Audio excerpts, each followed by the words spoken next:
Hi, KLT. Hey, Paul Reiser, Hello, calling in Paul Reiser. calling in for duty. Yeah, you said duty. This is Terry Ray. Normally, Terry. yeah, hi. You're supposed to be on with Race and Jason, but he called in sick today. What a wuss.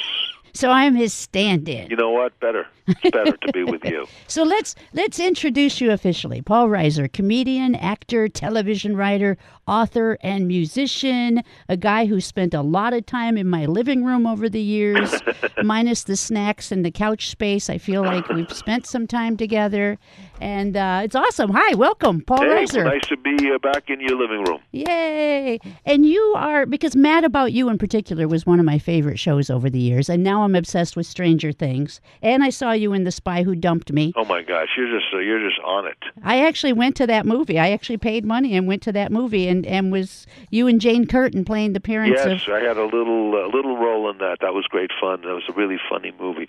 But I salute you for going to the movies, because fewer people are going to the movies these days. It's so easy to just stay home and wait for the movies to find you. Well, I just learned, because I go to movies, but we still have a video rental place that I go to, because I like to go and read the backs of the movies and whatever.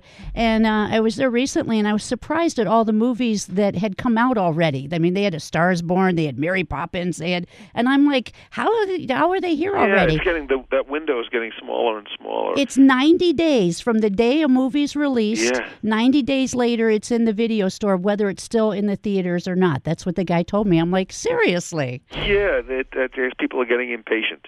It's a funny thing, like because of streaming shows now, where you can watch the whole thing all at once.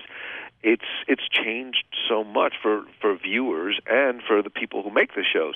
I like Stranger Things is a perfect example where I was on season 2, and after season 1, people were, when is it coming out? When is it coming out? And they were so eager, can't wait to see it. Oh, we can't guess what happens. Blah, all these things, and then it comes out, and by the end of the day, they've watched it all. They're done. It's like you cook a meal for somebody and they gobble it down. You go, well, slow down, enjoy it slowly. I got to go make some more now. Right. They consume it so quickly, so it's good. It's fun that you don't have to wait. On the other hand, sometimes it's not terrible to wait.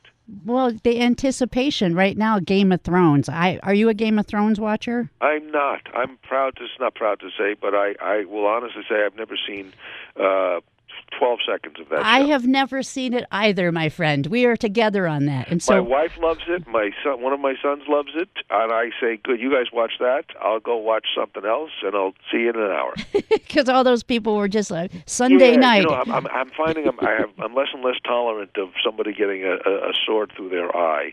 I was watching. I don't know what's happened, but I was watching Creed 2 on the plane. By the way, it's only been out like an hour, but. And I said, I loved Creed 1, I loved Rocky, and I'm watching Creed 2, and suddenly they broke his ribs. I can't watch a guy get hurt. I don't know what happened. I can't take actual violence anymore. Are you a sports guy? Do you watch sports? I can't tolerate. I'm a casual sports fan, but I cringe when people get injured.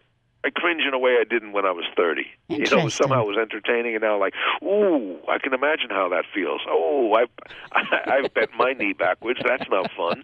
You now have a more bigger track record of actual injuries yourself. Maybe that's what it is. Football in particular, yeah. Some of those hits are like, oh my, and then they get back up again. Yeah. It's like, how are they even getting up again? I need Stay down. Time out. Did you watch Tiger Woods on Sunday? I did not. Oh. I'm going to say that golf on TV is perhaps the least entertaining thing. I actually wasn't watching it, but I had stopped by 2 different friends' houses on Sunday, and they both were watching it, and I happened to walk in when he won the Masters. Oh, really? So I didn't have to sit cool. there. I mean, the story of it and the personality of it is exciting, but actual golf on television, Yeah. But with these, by the way, here's something you don't know. When I come to perform in the lovely city, the Opera House, Traverse City, Saturday, May 4th, one of the things we've been doing lately, towards the end of the show, I open up the floor and we take questions. And so I get to find out exactly what people are watching, what they want to know, and it's an interesting thing because people are often very strange. They'll have very oddball questions. And so that's actually one of the most fun parts of the evening for me, is getting to actually chat with people and answer questions and ask some questions myself, frankly. That's funny. That's one of my favorite. I love when comedians are interactive. That's awesome. Well, that's the whole fun of it. Even if you're doing the same show night after night, it changes because people are different. And so one night you're with these people, the next night it's a whole other thing, and they bring something to it. It's not like a TV where you don't hear the laughs. You don't know if or you have to wait 6 months till a movie comes out to find out if it's being received well. Audiences and live stand-up, they're right there, and I love that immediacy. It's the most, that's when I started. Before I was doing any acting, I just wanted to be a comedian, and it took me a long time to get back to it in the last couple of years, but it's the most fun part. I still love it more than anything, and it's exactly that live, immediate response that's so fun. Well, you're in the top 100 comedians voted by Comedy Central. Of all time. Of all time. Do you know what? That's not just like recently. This is going back to prehistoric times. Since Fred Flintstone. Some of those Egyptian, Mesopotamian comedians. Everybody's on there. Do you know what number you are? Top 100. Do you know what number you are? 70-something. I know there's a lot of people ahead of me, but I still call the people behind me and I rub it in their face. I'm 82. How do you move up on the list, I suppose? I don't know. That was a one-time list. I don't think they updated that list.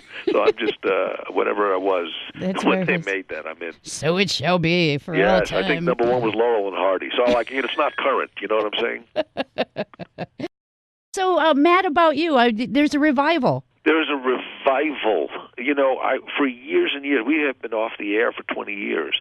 And Helen Hunt and I, for years, we would have lunch all the time. We would get together. And the one thing we were certain we would never do is get back as a TV show. Because to me, when you ever see a reunion show, it always had this weird freak show look where people will go sitting at home, no matter what you're doing on TV, the people at home are going, "Oh boy, they put on weight. Oh boy, she let herself go.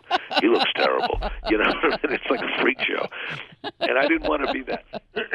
But what we thought about. Everybody kept saying, "Come on, everybody's doing these reboots," and we thought, well, I wouldn't do it for nostalgia, but the idea of checking in to see where is this married couple now, 25 years later, because I'm going through it. My younger son, who's 18, just headed off to college a few months ago.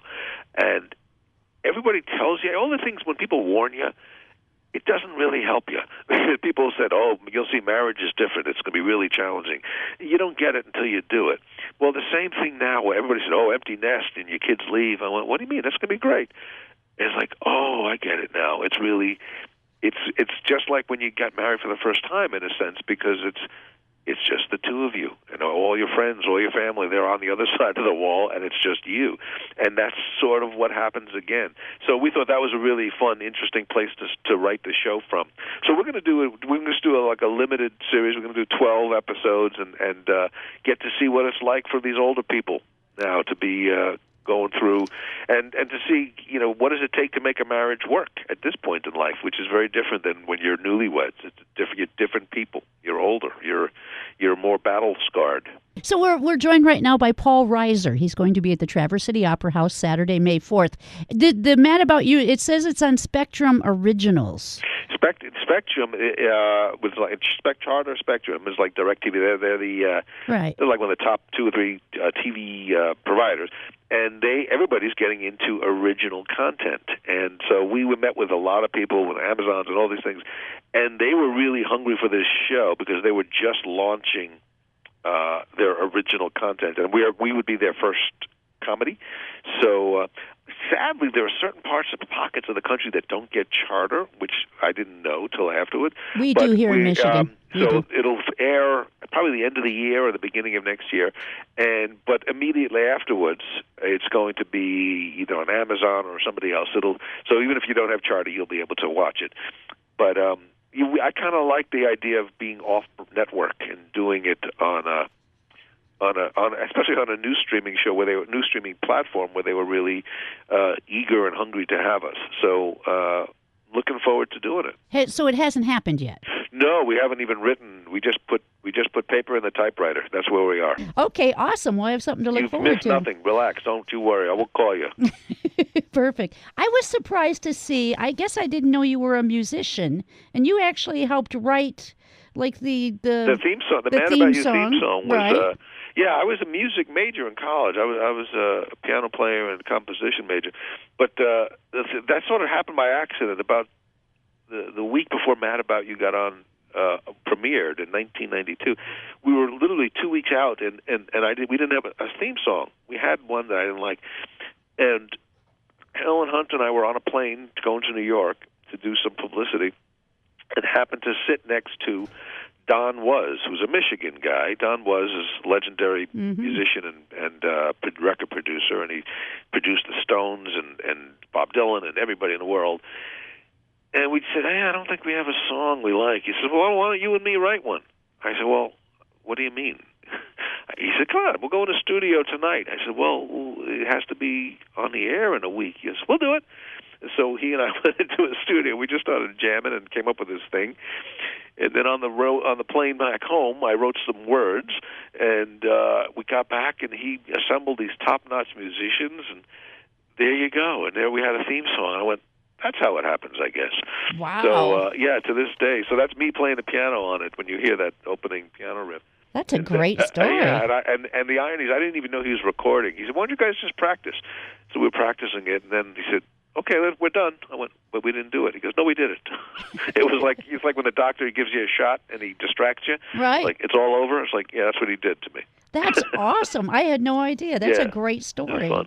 That's a great story. So the show again is Saturday, May 4th, Traverse City Opera House. Paul Reiser. It's going to be. You've been here before. Not to Traverse City, but I've been in Petoskey. I've been around the area, but looking forward to. And the City Opera House sounds so fancy. It is. I'm going to have to get long pants and everything.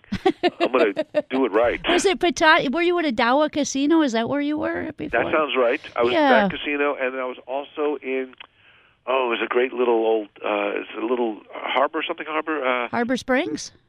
Is that it? It's like a little vacation town. It was like it was July 4th weekend. Yeah, not Harbor. Maybe it was Harbor Springs. Forgive me, I can't remember the name of the town. I'll have to research because I just remember. Look it up as I'm speaking to you. Yeah. Because now I feel badly that I didn't remember. Well, I should remember. I thought it was you were at the Opera House. I was at was it Adawa? How do you say Adawa Casino, Ovation Hall. I was there. Okay. Let me see where this is.